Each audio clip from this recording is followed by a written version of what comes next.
Everyone, and thank you for joining us for this second session of Circular Glasgow's Get Inspired Week 2020. Across this week, we hope that we are able to inspire you with some wide-ranging discussions on the circular economy in Glasgow and some of its key industries, with some discussions looking at construction, food and drink, events, and manufacturing. And I do hope some of you were able to join us for yesterday's opening session on what's next for the City of Glasgow. It was a really fantastic, varied discussion. So if you aren't or you weren't, you will be able to review. This morning, I'm delighted that we're able to be joined and looking at the circular economy from within the construction sector and the wider built environment, and looking at the topic of building back better. Circular Glasgow team has very much been engaging with the construction and associated sectors over the last couple of years, working alongside partners such as Zero Waste Scotland to really raise awareness and encourage action. There's a real need for businesses in the built environment and construction industry to consider these principles, given that the industry is responsible for around 50% of resource use and around 40% of Scotland's carbon emissions. Glasgow as a city has a target of around 2030. The target is 2030 to reach net zero for carbon. So given that the city has a really ambitious target and the emissions that the construction industry emit, there's a real opportunity there for the sector. The sector also employs around 10% of the workforce in Scotland. So again, the impact on the economy is huge. But so too is the opportunity of looking at things like design and material use, looking at procurement, and looking at opportunities such as embodied carbon, and hopefully we'll touch on some of that this morning. Throughout this morning, we're really keen for you to get involved in the conversation today, so please do use the chat function throughout the session to ask questions. When you do, please do use your name and organisation along with your questions, and we will try to get this to the panel. We are also using social media, so if you do use that, please do follow Circular Glasgow and use the hashtag #CircularFuture if you'd like to share your thoughts in the session. And finally, the session is being recorded, so if you'd like to re-watch this or any of the other ones across the week, it will be available on the Glasgow Chamber of Commerce YouTube channel from Friday. So, enough from me. Let's get started. I'm absolutely delighted to be joined by a range of fantastic speakers from across the construction industry who are here to share some of their insights and experience on a more circular construction sector and how the industry can use this to also support an economic recovery. So I'll try and go in order from the screen. So if I can introduce firstly Stephen Goods. Stephen is the Chief Executive of Construction Scotland Innovation Centre and has a wealth of experience across the industry from time with CCB, including others. We also have Stephen Lewis, Chief Executive of HDF Property Group, who is working in a number of developments, including 177 Bothwell Street. I'm also delighted to be joined by Gilli Hobbs, a circular economy and sustainability advisor, who again has a wealth of experience across the construction industry, particularly from her time with B. We also have Nick Ribbons, sector manager for construction at Zero Waste Scotland. And last but no means least, we have Nitesh Magdani, an associate partner from Insight Futures, who again has a huge amount of experience from the industry, including most recently Group Sustainability Director of BAM. Now that I've got all of that mouthful out the way, I would like to get started. Nitesh, I'm keen to come to you in the first instance.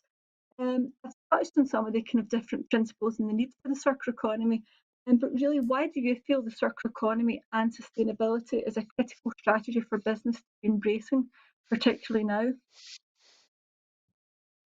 Thanks, Cheryl. Thanks for the introduction, and hi, everyone. I think due to the current circumstances with COVID, I think there's a spotlight on efficiency, certainly in my household and a lot of the households that I know, and businesses as well. And really, just thinking about utilization and how the workforce is going to change in the coming years and months. You can see that offices are closing down. There's a lot of additional space that's not needed, and we need to start thinking differently. So I think there's almost, this pause has caused a reset button on, sort of pushing for things like net zero principles or circular principles, and that's at government, city and business level. So I think there's a huge opportunity. And also, as you said, Cheryl, the construction industry accounts for 40% of CO2 emissions. So, what better way to sort of make a move because you're having such a big impact? That's great, thanks. And it's interesting, you've obviously touched on COVID right at the outset. Stephen, good. COVID's obviously impacted massively on the construction sector and many other sectors. How can the construction sector innovate? And in particular, think of SMEs within the supply chain. How can they utilise circular principles throughout this innovation? Thanks, Cheryl. Morning, everybody. Yeah, I mean, I think there's huge opportunities, right across the sector for SMEs to innovate. I mean, we've certainly been working with SMEs for a number of years, even before coronavirus came along, and indeed, other wider challenges around Brexit and climate change more generally, and the opportunity the businesses have to reassess how they do what they do, how to focus more on their customers' needs or clients' needs, has never really been in sharper focus, I would suggest. And what coronavirus has brought, I guess, as a kind of laser-like focus from organisations like ours, from businesses, around how they can really maximise, I suppose, the opportunity of tapping into the rich innovation landscape that exists. Particularly in Scotland, we're well blessed with a lot of innovation support. It's not always easiest to navigate, and that's one of the tasks for us, is to make it simple for businesses to access that support. But I think if ever there was a time to innovate, I guess it's now, because partly it'll be about survival, but partly it will be about addressing some of these wider challenges that are facing all of us, and really assessing, are we as an organisation, doing all we can to deliver the solutions that our clients want, but actually at the same time, find the commercial opportunities that exist in there, because once you unlock that potential, I think for businesses it's much easier to see the real value. Yeah, absolutely. And Stephen, Lewis, I know that the 177 Bothwell Street development's already had to make some of these adaptations given coronavirus. Could you maybe tell us a bit more about how you've had to do this, and maybe some of the circular economy benefits that may come from this as well? Yeah. Good morning.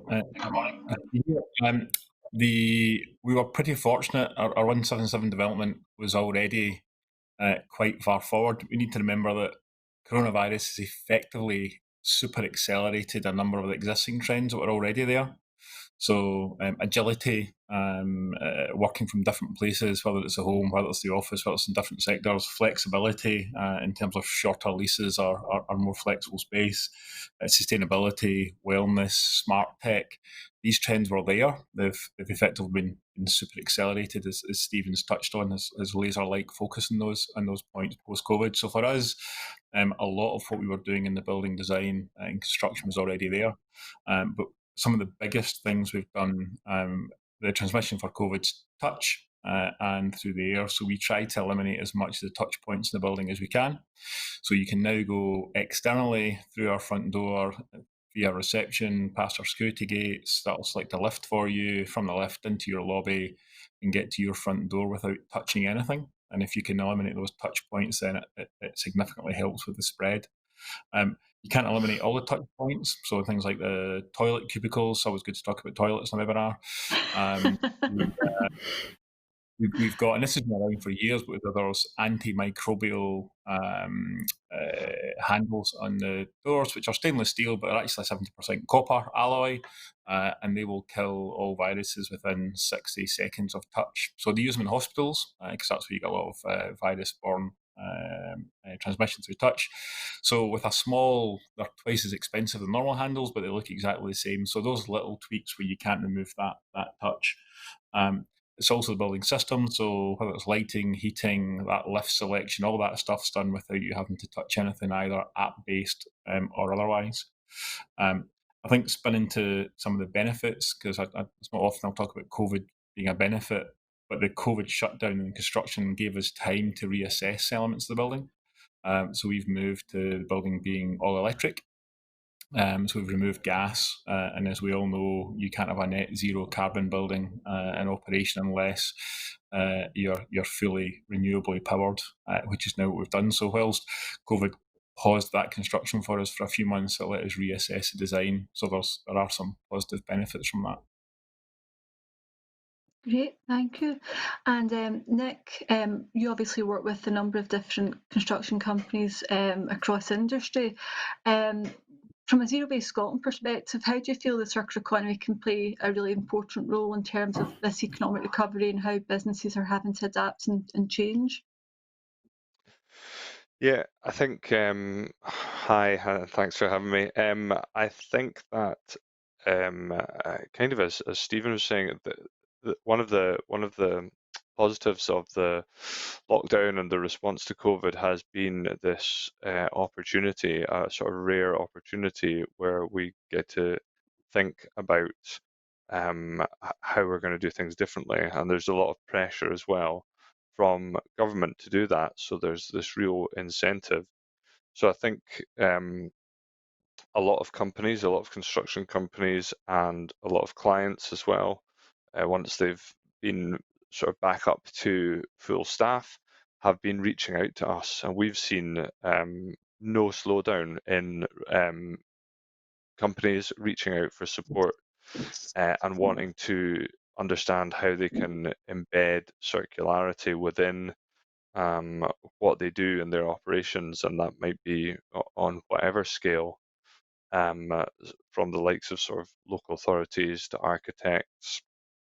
And there's a lot out there. You asked about sort of innovation, Stephen, about innovation at the start, and there's loads of technologies and sort of techniques and approaches out there which have been tried and tested, but they're still innovative because they're not currently widely practiced. So if we can provide that sort of stepping stone or leg up to companies to embed this in what they do, and as I said, it's a pause, it's an opportunity as well for people to understand what the circular economy means. I think there's still a lot of sort of, it's still viewed as sort of mystical, and we can help break that down and understand it's just something very logical. So there's loads that can be done still. Great, thank you. And that actually leads really nicely into something I wanted to ask Gilli a bit more about. Something we've spoken about previously is the use of data and disruptive technology, and obviously Nick's alluded to some of the tools that can be used. They're quite innovative. How do you feel that the use of data and disruptive technologies has sort of, I suppose, in some ways changed the game from a construction point of view? And how do you think they might continue to open, I suppose, more opportunity going forward as well? Yeah, hi Cheryl. Good morning, everybody. So I've been working in the whole area of data and circular economy and previously resource efficiency for quite some time. And I think as much as probably, I think it was 25 years ago where we started on this road of smart waste, which is like an environmental reporting tool that you have to measure to manage. So at that time it was, trying to push forward on waste prevention. And, it's very clear that if you wanted to be able to set targets for waste prevention, you had to be able to measure it. Otherwise it just became, some quite abstract thing that you were aiming for. So nothing really has changed. I mean, we obviously have better data in terms of how much waste is being produced, what's the composition of it, where's it going. And actually in the UK, we probably got better data on that than virtually every other country in the EU, which is quite surprising for many people. And we then use that information, those benchmarks, to then set threshold levels within BREEAM, for example, to drive waste prevention, to make it actually the top of the waste hierarchy. the thing that people focused on, which is, how do I actually prevent this waste being produced in the first place? So, I mean, things have moved on. So in the last few years, we've been looking a bit more about, okay, right, so waste prevention during the construction phase is, it's an important but quite small aspect of looking at resource optimization across the whole life cycle of assets. And I think this is where the sort of new, well, it's not even new, it's been around a few years, but things like building information modeling and the ability to, to have that transfer of data in a consistent and standardized way can actually open up a whole new, loads of other opportunities to optimize those resources over the asset lifetime. I suppose that's the thing that we're very keen to push forward on in terms of circular economy, is how do you make the best use of assets? Fundamentally, it's like, how do you extract the best economic value, but also the best, for the sake of argument, embodied energy value across what could be a very long time lifespan, but actually equally it could be designed for a very long lifespan, but it could be cut short quite significantly. And things like COVID, so pandemics and the change of potential reduction of the requirement for office space could make that, significantly reduce those lifespans. So the data that if we, for example, if we had better data on not only what was in those assets, but also how they were put together, that could facilitate a whole number of things. So new business models where we're looking at servitization, where potentially the product or the system never leaves the ownership of the supplier. It's a completely different business model, which essentially is, circular economy is different to resource efficiency because it sort of brings on board those completely different disruptive approaches. So that's one aspect of how data can help. Another aspect could be, I'm sure people have heard of material passports and building passports, where you can essentially, at the end of the life of the material or the product, you have the data about who supplied it, what it was made of, whether or not it may have a take-back facility, for example. That data can then be transferred across potentially decades, though we haven't quite worked out the system whereby you can have that sort of confidence that the data that may have been put in 20, 30 years ago will actually still be accessible in the form that needs to be accessible in when you need to access it. So I think these are some of the challenges that we're still facing. And just to sort of agree with what everybody else is saying, I think what's happening at the moment, this acceleration of those super trends, just makes it even more important that we get this right. What is the data that we need to support circular economy across the whole lifespan of assets? How do we then standardize it to make sure that data is collected in the right way? But then how do we make sure it is accessible at those different points of intervention, be it refurbishment or change of use or change of ownership or end of life? So I think data is king or queen, maybe should be queen. Data is queen for the circular economy to actually to take effect. I think. Great, and I think that, I suppose data's king or queen for most industries. In terms of what you're saying around the standardisation, are there particularly strong examples of how that's been done? Do you feel that there's things that companies could be doing? If you're someone in the audience this morning thinking, well, how do I use my data more effectively? What's that first step for them? Yeah, well, I think the suppliers are obviously quite critical to this, and I don't think we've actually made life that easy at the moment, because we haven't got a standard for a building passport or a material passport for circular economy. So there's work in play at the moment, but I think there's some basic information that is obviously useful to provide, who supplied it, so that and then is there a link to a site where that product information can be accessed, and then over time, as the templates get standardized, then that information can then at least be put on retrospectively. So I think that's quite an important thing, is the products and the materials to be traceable back to a supplier website where you can then add information as we standardise. I'm not sure I can hear my dog, he's barking in the background. Hopefully the sound has been I'm just sorted pleased it's not out. mine. Just pleased it's I knew this was going to happen. He hasn't barked at all. So that's one aspect, but also things like how things are connected together. I mean, obviously, we're trying to promote design for deconstruction, but you can imagine over decades, then if you may put in details that are fundamentally deconstructible, but then having that information available, so you could, if you're a designer that's involved in producing a deconstructible building, then perhaps you could actually write a deconstruction plan that is then able to be transferred along with the other information. So we recently, there was an ISO standard that was recently published in February that is all about design for disassembly and adaptability or adaptation. And in there, one of the really key aspects was just having the information available in the right form, or the best form we can do at the moment. What is in it and how do you take it apart? And if there are service agreements that are linked to servitization, then that's quite fundamental information that needs to be retained. I don't think we quite cracked, as I said before, exactly the mechanism for transferring and updating this information. But I think if we can make a start now, what's in it, how is it put together, deconstruction plan would be really useful in years to come, along with the supplier information. Great, thanks. And Stephen, I know that the Construction Scotland Innovation Centre, and Nick was involved with this as well, had a sort of deconstruction hub.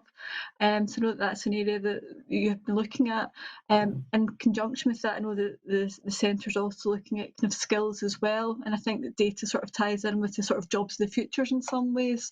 I suppose, do you have any thoughts around how we can ensure that sort of the young workforce that's coming in the construction industry is equipped with the right skills to help with some of this data and this transformation? Do you think they're ready for the built environment of the future? I'm not even sure everybody in the industry is ready for the built environment of the future. But those that are coming into the industry, I think, are certainly alive to the wider challenges that moving towards zero carbon and more circular approach offers. I mean, in the wider skills sense, we've been engaged. So the Innovation Centre's been going for about 6 years, for those that are aware. And in that time, we've delivered a whole range of different skills interventions. I guess there's a lot of established skills activity goes on across the universities, colleges, wider training providers. So we are acutely aware and not stepping into spaces where we don't have the scale or the experience to add any value in that sense. But where we do spend a lot of our time, I suppose, is in those specific areas where it's about looking at more innovative ways of delivering skills training, or indeed the more innovative skills that you will need in an industry of the future. And that industry is transforming around digitisation. It's transforming around the way it uses more advanced manufacturing techniques often, and it is very much transforming around the way it delivers fundamentally better quality buildings and infrastructure. But I think linked into that is really the sustainability agenda and delivering zero carbon, which we have always faced. Recently, certainly, have always faced quite significant skills challenges as a sector. So the work we've been doing around masters programs that we've been running, where we've been matching up about 15 to 20 students every year with businesses that are driving forward their innovation programs and their sustainability programs, has been really fruitful. Gilli touched on it a lot about the work we've been doing in around BAM and practice programme that we ran with Scottish Futures Trust and Scottish Enterprise and others for a number of years, was really about trying to develop those skills, again, focused very much within the SME community, so that they could upskill their kind of digital competencies more generally, but actually look at where that presented opportunities for them within part they were within the supply chain. And for the last couple of years, we've been delivering with an organisation called the Construction Wales Innovation Centre, and MOBI, which is George Clark, the TV architect guy's education programme, a programme called Offsite Ready, which has been creating toolkits and a suite of information for to help, I suppose, train the trainers. So within education settings, to put those skills and abilities within the education setting, so that when we are looking at tipping points and moving much towards more advanced manufacturing techniques and off-site solutions, the skills are coming through the education programmes to then work within the organisations that are very rapidly pivoting, I suppose, their models. We've been doing some work recently with the Construction Leadership Forum, the industry government organisation that's been developing a couple of months ago a restart plan, and now more recently a recovery plan for the sector in Scotland. And placed right at the heart of a lot of what they've been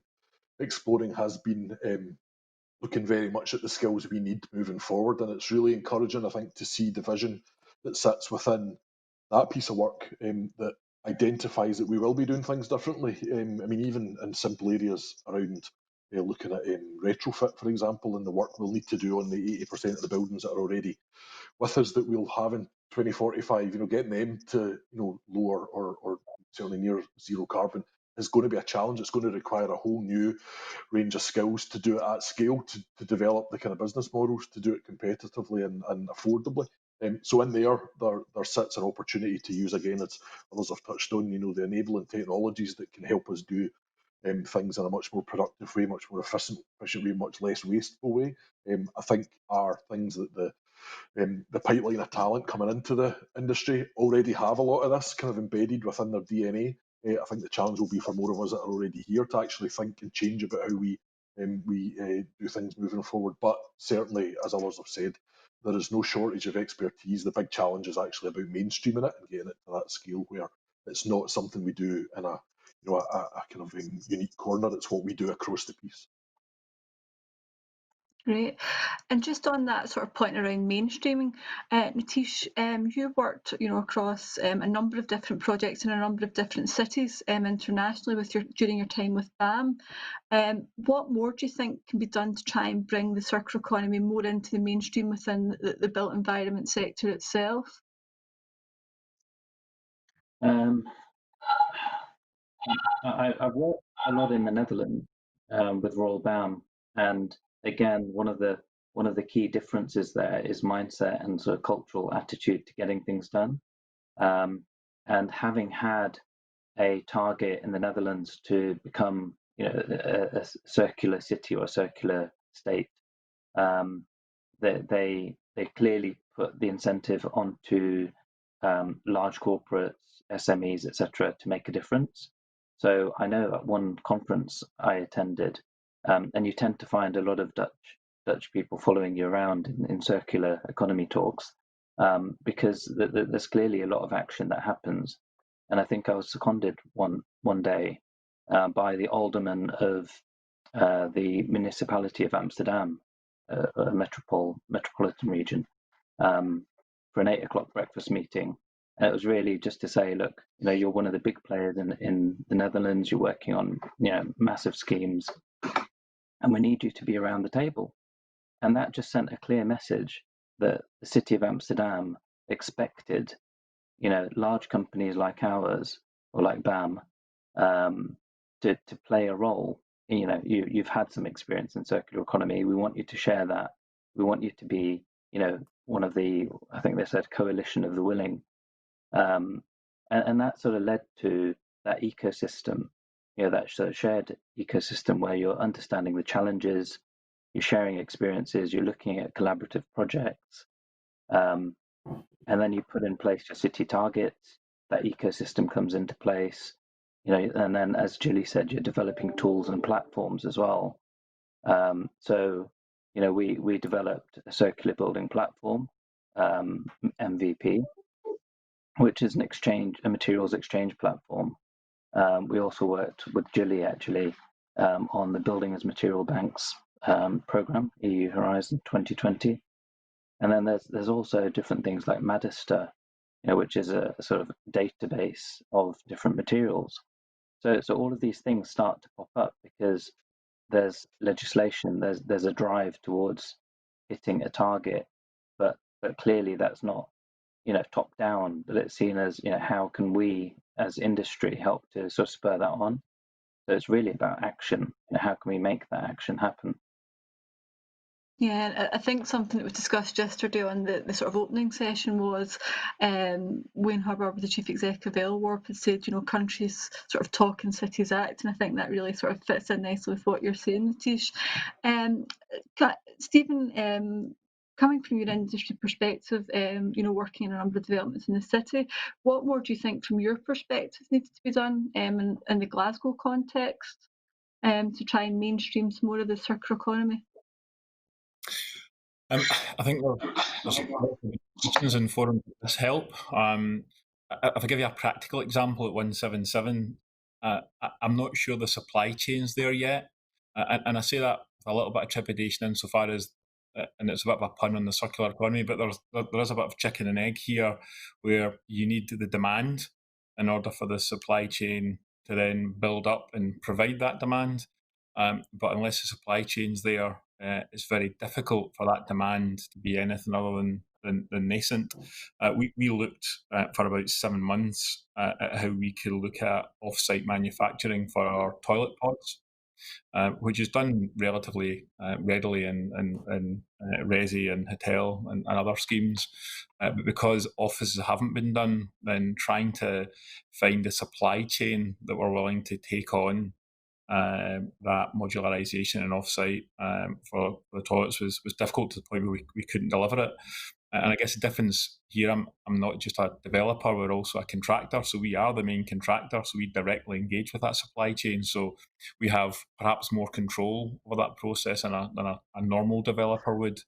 So I think there's a little bit of work. I think the place where that can perhaps be moved on is, and I say it's an ex-public sector employee, often it's the public sector that need to drive this because they can, both in terms of the way they're funding and also the way they procure. So I think that given the extent of large-scale infrastructure projects and new build projects, then using that to lever in the supply chain, not just from a training perspective, but the actual delivery of those circular principles and off-site construction hours would help. It's effectively using the public sector to pump prime. But I also think we need some joined up policies. If you think about, and I'm going back to some of the points made earlier, there's a need to standardise. If you look at an office building, which is our main focus, people generally build offices to a similar standard. It's the same floor to ceiling height. People want maximised floor plates and efficient floor plates. So ideally we want rectangular boxes, not curves. So there are a number of things. If you take the frame of the building, which could be standard, it's 4.15 floor to ceiling height. You want the Victorians gave us a fantastic grid system in Glasgow, which isn't going to change very quickly. So we know that a standard city block, 74 metres wide and generally 28 metres deep. And we have all that already as standardisation. So why can't we design a frame? And I'm even thinking about the step before you deconstruct that frame in 60 years. But actually, there's no need to deconstruct it because the steel will last hundreds of years. And if we look at where buildings and deep refurbs change, invariably it's a building envelope because the need for better thermal performance changes over time. And it's the M&E systems because by their very nature, they need replaced after 20, 25, 30 years. But the frame's fine. Actually, if you specify a half-decent glazing system, then you don't need to change the glass either. But I think if we can look at standardisation of those elements, it means that they will last longer, they can be designed quicker, they can be procured quicker, they can be delivered quicker, and that ability to change. I think sometimes we also, in a city centre, it's mixed use by its very nature. Sometimes I think we get a bit too granular and we expect what's an office building today to be a residential building tomorrow, to be a school the next day. The reality is that's less likely to happen. An office building in a city centre is likely to stay as an office building for city centre way beyond its first or second life. So let's design in that longevity. And if you build very standard floor plates and big rectangular floor plates, then you've got inherent flexibility. And I guess a link there is we need to align our planning policies with that. So planners like to see us softening the mass of a building, so they want to see articulation in the facade and pulling in the upper levels and stepping back, and all these things are great aesthetically, but they move away from that standardization. They create transfer structures in the steelwork which are more expensive because there's more material. So we need an alignment of those policies and principles if we're going to truly drive the maximum value out of the circular economy. Great, thank you. Nick, do you want to comment on that? I mean, obviously you work alongside the Scottish Government and that sort of standardisation rules. Is it something you've been looking at from a Zero Waste Scotland perspective? Yeah, I think from the whole circularity agenda, standardization is a really important part of that. And we've seen that it reduces material waste, also improves efficiencies, and it has carbon savings as well. But I think it's part of a suite of solutions that all tie into the circular economy. I think what's been interesting is that there's leadership has been identified as kind of missing, and I think that does need to come from the public sector. So far we have seen the energy efficiency in buildings being pushed much further forward by the planning, by the building standards regulations, and I think to some extent this has drawn focus away from the need to have circular buildings that are responsive to changing in functions and changing needs of the occupants. I mean, already since COVID, we've seen, there's office blocks going up all over Glasgow, and 8 months ago, we would have never anticipated that there's going to be a question mark over the future functionality and sort of occupancy rates of these. We really don't know. So understanding how we can be flexible to the use of buildings is so important. So yeah, I mean, standardization fits into that, but I think as well as it's a multifaceted problem that we have with our buildings, that we can't just at the end of their life, we pretty much just have to knock them down and scrape through the rubble to try and extract value. But if we apply things like building in layers and this understanding that that Stephen's touched on, different parts of the building have different lifespans, and if we not only understand that but improve the accessibility to these points, we can maintain the building itself in a really high value state for as long as possible. And that's kind of what we're talking about, not just lowering our impact on the environment through circularity, but it's circular economy. This is about retention of value in everything we do, and I think by employing these sort of strategies, we can do that. Great, thank you. And just a wee reminder to everyone, if you would like to ask any questions, please do pop them into the chat function. We'll try and put them to our panel. I just want to touch a bit more around the sort of engagement aspect. How engaged do we feel that the sector is with the circular economy? And we've obviously spoken about some of the sort of challenges, but I mean, Gilli, if I sort of maybe come to you, you've worked in a number of different sort of projects, which you've touched on already, buildings as material bank. How engaged do you feel that the construction sector is in adopting some of these circular principles? That's a $64,000 question, isn't it, really? Yeah, I think we've got a way to go, I suppose, is the truth of it from my perspective. I think we've talked a lot about mainstreaming. I don't think it's mainstream yet. I think there are elements that are more able to be mainstream than others, and maybe linked with things like building information modelling and off-site fabrication.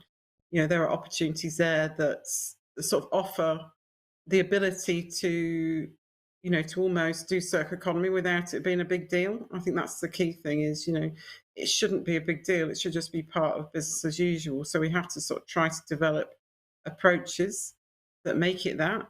And I don't quite think we're there yet in terms of, realising all the opportunities, or the vast majority of the opportunities that are there. And I just think it's really difficult without having more information. And I quite often, say that I think we're at a point now, probably with resource optimization and resource efficiency, whatever you want to call it, or circular economy, than maybe we were with energy efficiency, maybe like 15, 20 years ago. And anybody that's been involved in this sort of sustainability area for a long time knows that it was actually it was hard to make the case before we had the evidence and we had the systems that could then support a business as usual approach to energy efficiency. We could, very accurately model performance, and I think this is where some of the tools that Nitesh was talking about, some of the tools in the BAM project, for example, and some other tools that are being developed at the moment, they could make it much easier to say, right, okay, let's model the lifespan of this asset, either at the point that's going to be built, or maybe at the point of refurbishment, and let's run different scenarios and then see what difference does it make if maybe we have this reusable structure, a structure that can be retained for many years, and then the envelope can just be replaced as it needs to be. What's the embodied carbon impact? What's the life cycle costing of that, or the value? I think that's where we run into problems, because when we're looking from the economic perspective, we don't have that data, so we don't. I tried for quite a few years as part of the BAM project to try and pin down some of the residual value numbers that we could then put into these modelling tools. We don't have a lot of that data. We can make some assumptions, but at the end of the day, I think we just need to have lots and lots and lots and lots of case studies so that we can collect data empirically, whilst we're also obviously creating these data-driven tools and systems that can help us, model different scenarios and then effectively come up with the best case scenario, given the assumptions of how we're going to use it, how long is it going to last, does it need to be flexible? If it's always going to be an office building, then that's obviously an assumption that can be put into the mix, and then that will then obviously dictate some of the scenarios that develops against it. I just don't think we have the data and the modelling capability to do that easily at the moment. I think we're getting there, and LCA, embodied carbon tools that are linked to LCA assessments, they're getting more and more user friendly, and they basically, you import a BIM model, so a lot of the data is pre-populated, and then you can then run different scenarios and then do the embodied carbon. So I think we're quite close, but I think there's a few more things we need to do. And I would always say that case studies are very, very valuable to help us get to where we need to get to. Yeah, I think as you were saying that, I think there's about 6 nodding heads there, but sorry, Nick.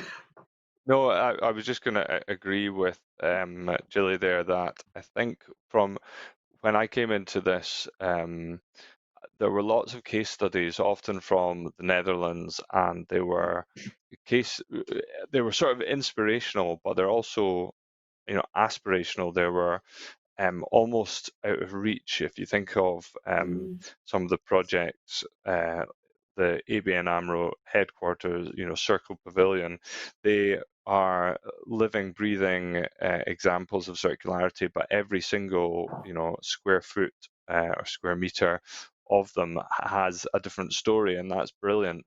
But I don't know how relatable that can be to someone whose feet are on the ground and they're delivering the built environment in this country or anywhere.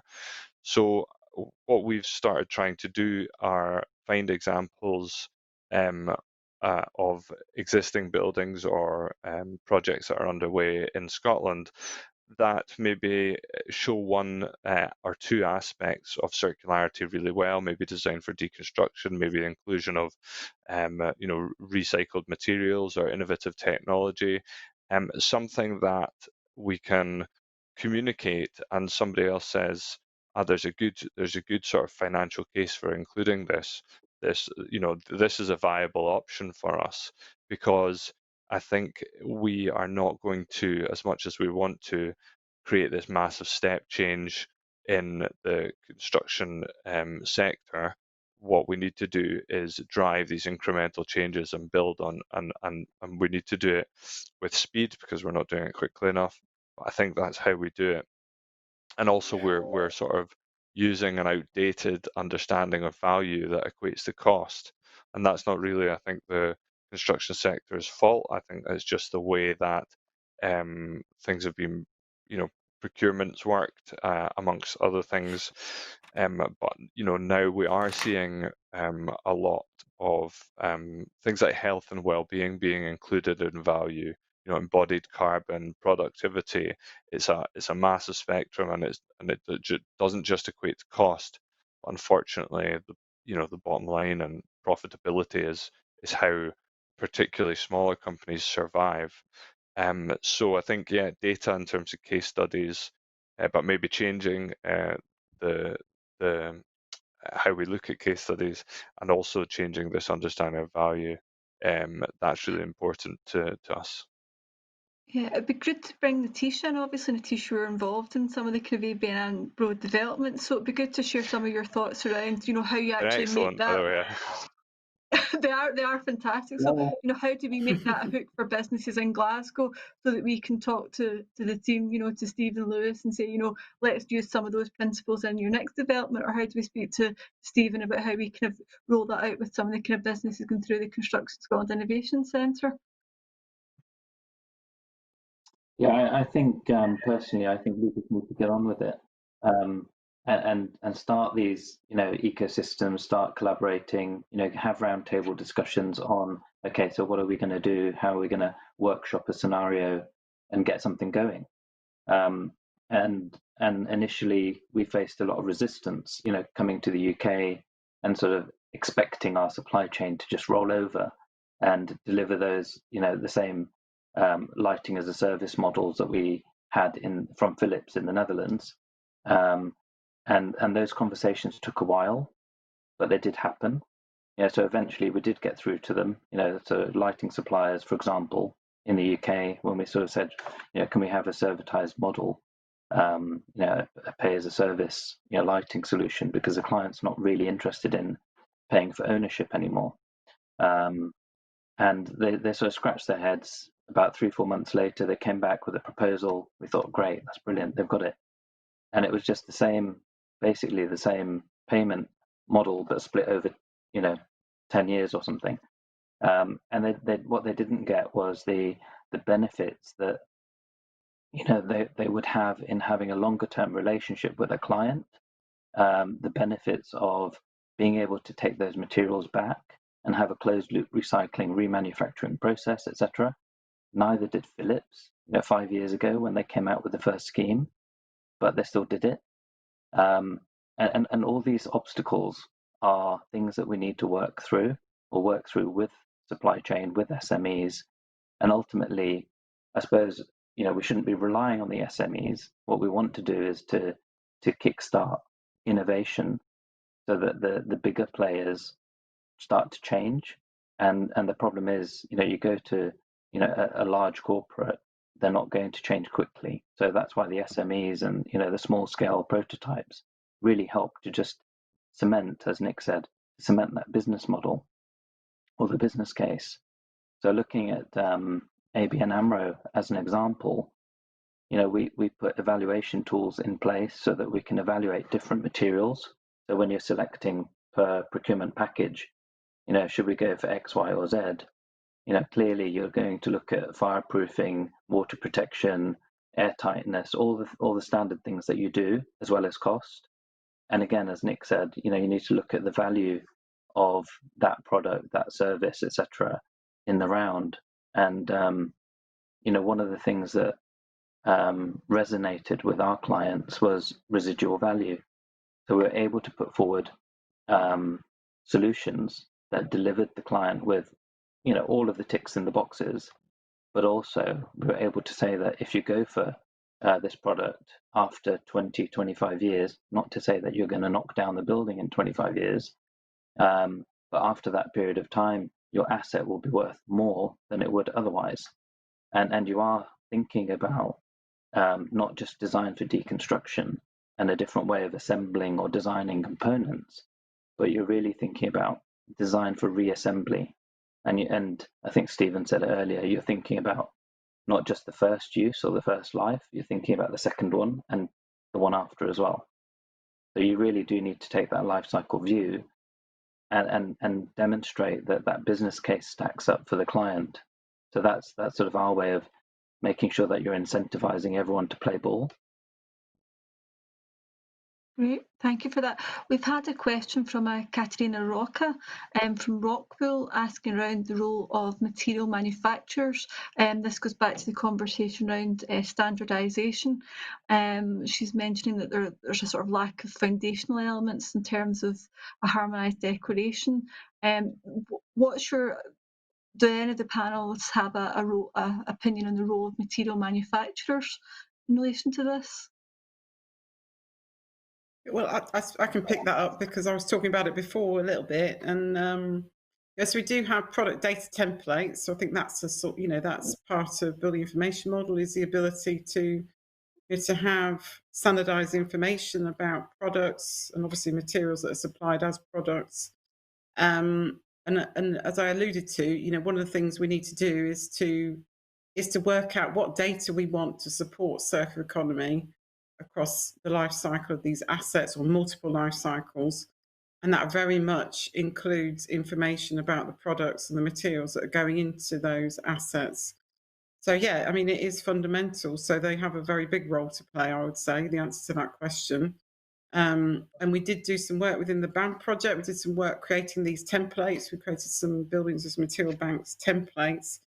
And we created these 4 levels of templates. So the material level, the product system level, the space level, and the building level, to try to standardize what information do you need in order to do things like, run a life cycle costing assessment, embodied carbon assessment, to understand how deconstructible something is, the building is, but then also just simple stuff like having information about the technical lifespan of a product, having that information, knowing how long it's been in that particular asset, and it is able to be taken out intact, yes or no, then enables you to work out whether or not it actually can be used again in another application. So yes is the answer. Really, really important to get that sort of information into have it very accessible, but also, as our understanding improves, the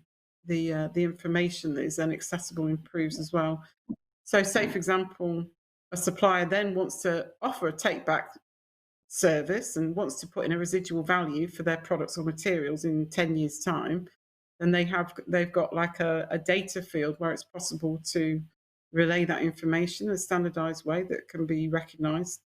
I think that's the future opportunities that can then be realized if we have that approach is possible. Okay, Can I just answer that? Oh, yeah. sorry, Cheryl. On you go. No, I think for companies like Rockwool, Target, etc., they clearly need to be interested in track and trace, so that they're not just selling a product, point of sale, and then they don't need to think about it because there's no chance of them ever seeing it again or following up with that client. But if they can think longer term, and if they can give the appropriate information alongside that, then there's a higher degree of chance that that client or the supply chain, the contractor or whoever, are going to come back to them to say, actually, you installed this product, 2 years ago. Can we have a repair? Can we look at, how you can extend the use of that product going forward? So I think, again, it comes back to incentivization. How can you incentivize manufacturers, suppliers to keep involved in a project for longer rather than just buying a product from them?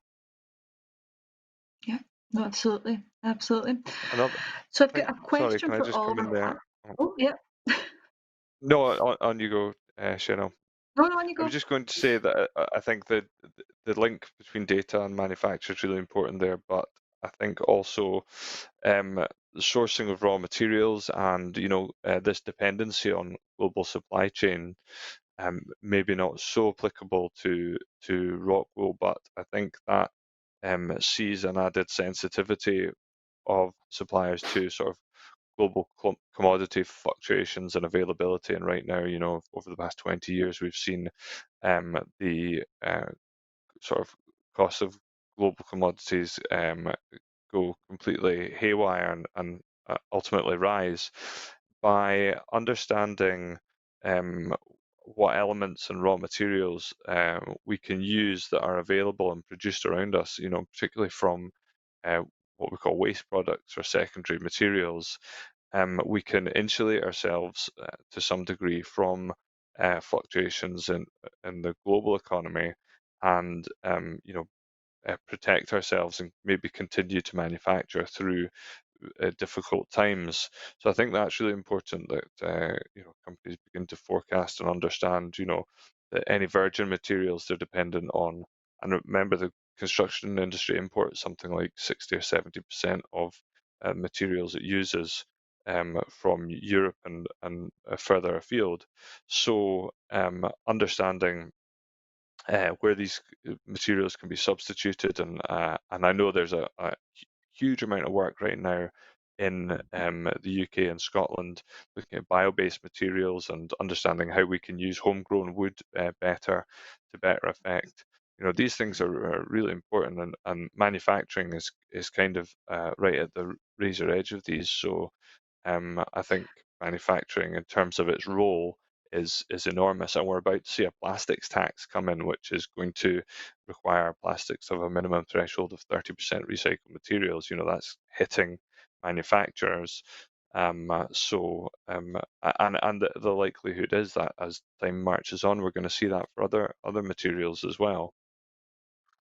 Yeah, no, absolutely. And I think that that's something we'll probably cover on Thursday at our manufacturing session itself. So Thursday morning at 10 o'clock, I'll get the plug in now.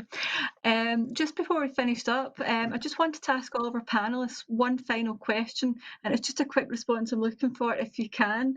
From a circular economy perspective, what one action would you encourage businesses listening today to take to get started?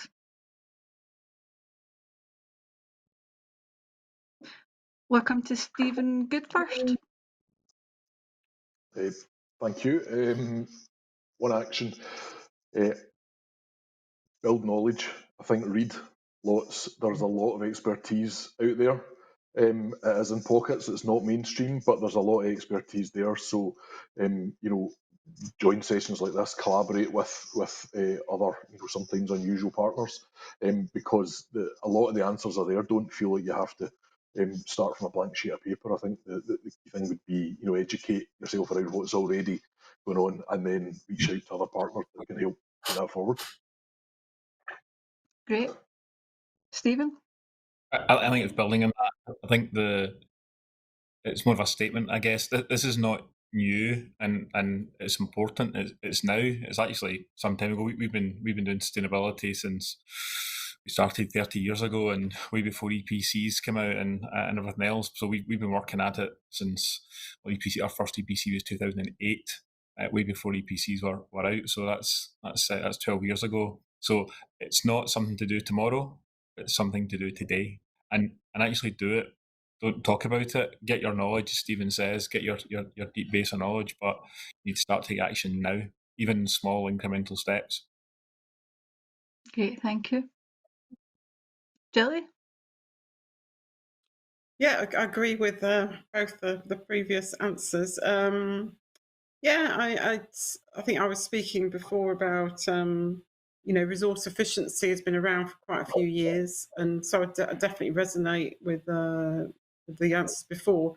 Do something, I think you have to just try and do maybe some opportunity mapping, whatever it is that, whether you're involved either as a supplier or a designer or you're doing a retrofit, just do a bit of opportunity mapping. It's almost like a feasibility study, and then just take whatever is feasible forward using the knowledge that you can get access to.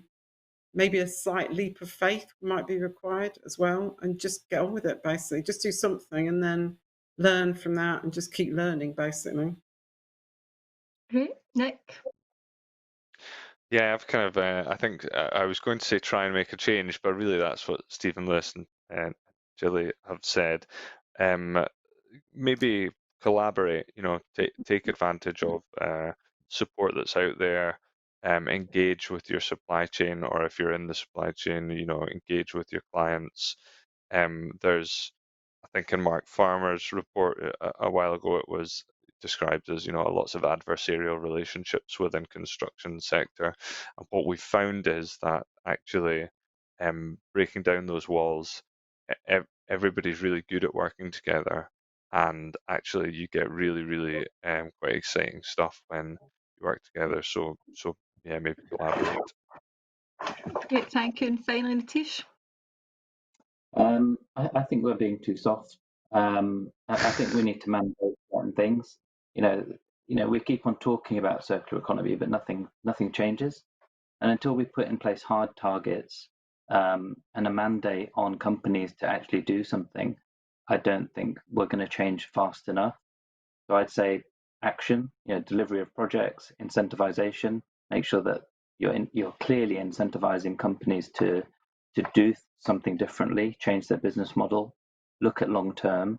And I think what we'll see is that it's not just a slap on the wrist, but actually those companies will benefit in the long term as well, whether they're suppliers, manufacturers, consultants, clients, etc.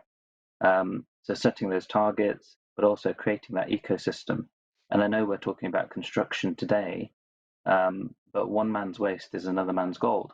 And we need to remember that, if you're looking at industrial symbiosis and you're thinking about, creating that change, at a city level, it's not just about construction. And we can affect, fashion, we can affect textiles, we can affect, food, manufacturing, etc. If we start to have those combined workshops and create the action plan that really delivers change at a big scale. So I think we need to aim high, basically. Great, and that's a brilliant note to finish up on. So thank you to all of our panellists this morning. I know you've joined us from across the UK and indeed France, so many thanks for that. And thank you to all of our participants for listening today. Just a couple of quick points for me to finish up. We have 3 more sessions this week for you all to join, including one this afternoon on the event sector at 2 p.m, so please do join that. We have our food and drink session on Wednesday afternoon, and the final session is manufacturing on Thursday morning. We also have our expo and networking space available now, so if you'd like more information on Circular Glasgow or any of the people you've heard from today, please go to our expo space and register your interest. We'll pick back up with you. And if you'd like to network or speak to any of the other delegates on the platform, please do use the networking space itself. But all that remains to say is a huge thank you once again, and have a good rest of the day.